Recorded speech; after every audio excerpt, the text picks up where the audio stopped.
نحمدہ ونصلی علی رسولہ النبی الکریم اما بعد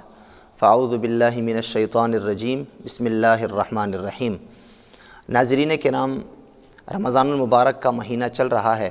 اور اس میں ایک اہم بدنی عبادت روزہ ہر مسلمان عاقل اور بالغ پہ فرض کیا گیا ہے۔ اس روزے کے لیے چند شرائط شریعت نے مقرر کی ہیں کہ جن کی بنیاد پہ روزہ اپنی صحت کو پہنچتا ہے اور روزے کی صحت کا دار و مدار ہے۔ ان ظاہری چیزوں میں، ظاہری شرائط میں ہر مسلمان کے لیے یہ جاننا ضروری ہے کہ کن چیزوں سے اس کا روزہ فاسد یعنی ٹوٹ جائے گا اور کن چیزوں سے اس کا روزہ نہیں ٹوٹے گا، اور روزے میں کون کون سی چیزیں ضروری ہیں۔ یاد رکھیے، جن جن چیزوں سے روزہ ٹوٹ جاتا ہے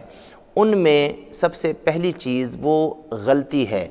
یعنی ایک شخص کو اپنا روزہ یاد ہوتے ہوئے بھی غلطی سے کوئی ایسا کام وہ کر لے کہ جس سے جو ہے وہ اس کے روزے پہ اثر پڑے اور روزہ ٹوٹ جائے۔ جیسا کہ یاد رکھیے، ایک شخص کو اپنا روزہ یاد ہے کہ میں روزے سے ہوں اور غلطی سے وہ پانی اس کا جو ہے وہ حلق تک پہنچ جائے۔ ایک شخص کلی کر رہا ہے روزے کی حالت میں اور کلی کرتے ہوئے اس کا پانی حلق جو ہے حلق سے نیچے اتر جائے تو اس کا روزہ ٹوٹ جائے گا۔ اسی طرح ایک شخص ہے وہ ناک میں پانی چڑھاتا ہے اور اس کو اپنا روزہ یاد ہے اور ناک میں پانی اوپر چڑھ گیا، دماغ تک پہنچ گیا، تو اس سے بھی روزہ ٹوٹ جائے گا۔ اسی طرح یاد رکھیے، اگر ایک شخص ہے وہ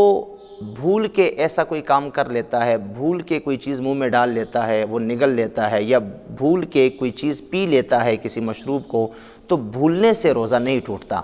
لیکن یاد رکھیے، بھولنے اور غلطی میں یہی بنیادی طور پہ فرق ہے کہ غلطی میں ایک شخص جو ہے وہ روزہ توڑنا نہیں چاہتا لیکن اس سے غلطی ہو جاتی ہے اور اس کو اپنا روزہ یاد ہوتا ہے، جبکہ بھول میں اس کو اپنا روزہ یاد نہیں ہوتا۔ اسی طرح یاد رکھیے، روزہ جن چیزوں سے ٹوٹتا ہے ان میں بعض اوقات انسان جو ہے وہ جان بوجھ کر کوئی چیز جو ہے اپنے حلق کے اندر اتارتا ہے۔ مثال کے طور پر دھواں ہے،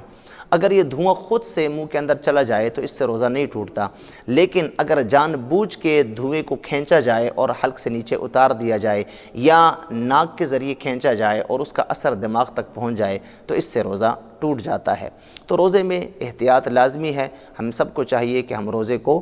اچھی طریقے سے احتیاط کے ساتھ جو ہے وہ ادا کریں۔ اسی طرح دیکھیے، یاد رکھیے، روزہ بعض اوقات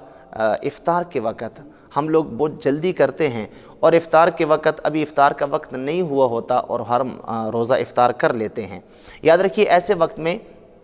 اگر غلطی کے ساتھ ہم نے روزہ افطار کر لیا اور بعد میں پتہ چلا کہ ابھی تو 2-4 منٹ تھے یا ابھی تو افطار کا وقت ہی نہیں ہوا تھا، تو یہ بھی روزہ ٹوٹ جاتا ہے، اس سے روزہ ادا نہیں ہوتا۔ اسی طرح سحری کے وقت میں اگر سحری کا وقت شروع ہو چکا تھا اور ہم کھاتے پیتے رہے تو یاد رکھیے اس دن کا روزہ بھی ہمارا نہیں ہوتا، تو ان روزوں کی پھر قضا کرنی پڑتی ہے۔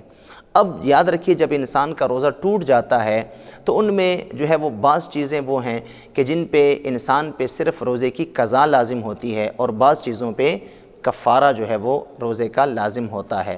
اگر ایک شخص ہے غلطی سے اس کا روزہ ٹوٹ گیا یا بعض چیزوں کی وجہ سے اس کا روزہ ٹوٹ گیا تو اس کی صرف قضا ہے عام طور پہ، لیکن اگر ایک شخص جان بوجھ کے روزہ اپنا توڑتا ہے، یعنی اس کا روزہ ہے، روزہ دار ہے اور اس کو اپنا روزہ یاد ہے، اور جان بوجھ کے وہ کسی بھی عمل سے اپنا روزہ توڑ دیتا ہے، تو یاد رکھیے پھر اس پہ اس ایک روزے کی قضا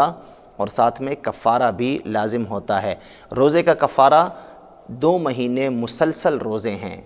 2 مہینے مسلسل روزے جب یہ رکھے گا تو تب اس ایک روزے کا کفارہ ادا ہوگا۔ اس لیے نہایت احتیاط کرنی چاہیے۔ یہ روزہ ایک اہم بدنی عبادت ہے تاکہ یہ ہر قسم کے فساد اور مضر اثرات سے پاک ہو۔ اللہ تعالی ہم سب کو عمل کی توفیق عطا فرمائے۔